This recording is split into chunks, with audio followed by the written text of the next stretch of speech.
Overwhelming rates bills and crippling debt. That's what a report has found Hawke's Bay will face if it doesn't take action to fix its drinking, waste and stormwater.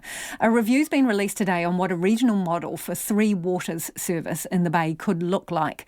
But the council now have to shelve it while they wait for the government's new law reforms. Our reporter Tom Kitchin has more.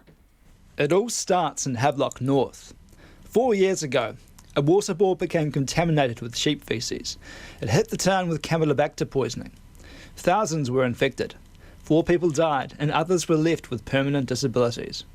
Shirley Tobeck ran a kindergarten in the town and found her students and staff lying ill on the ground. They were just sick. They were hardly moving. They were very, very ill. Serious concerns for everyone.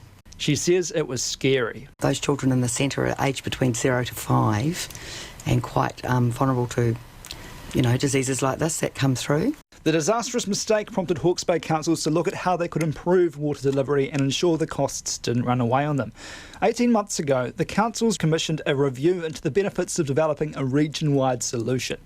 Today, the review has been released and some of the findings startled mayors. Some say it was a shock that meeting new standards would cost $605 million or more, double what had been forecasted. Although Hastings, Central Hawke's Bay and Wairoa would be paying less, the data showed Napier ratepayers would be footing more of the bill. And Napier's Mayor Kirsten Wise says that's not ideal. Knowing that the current modelling is showing Napier residents are potentially going to be subsidising the rest of Hawke's Bay, we're going to just be really upfront with the central government, put that on the table and say, you need to resolve this if you want us to engage in this regional model. Central Hawke's Bay Mayor Alex Walker says if nothing's done, annual costs would overwhelm her ratepayers. Based on how our current system works, small communities like mine could potentially end up paying $3,000 and $4,000 a household just for their water services. And that is something that I have to have front and centre in my mind in leading my part of Hawke's Bay. That is why we have to be having this conversation. That is not affordable for our households. The local review recommended a council-controlled organisation should manage a Three Waters. That's effectively a company run by the council. But while the Hawke's Bay was doing its review, the government was also working on water reforms and now wants councils to sign up to its own proposal to follow a nationwide water regulator.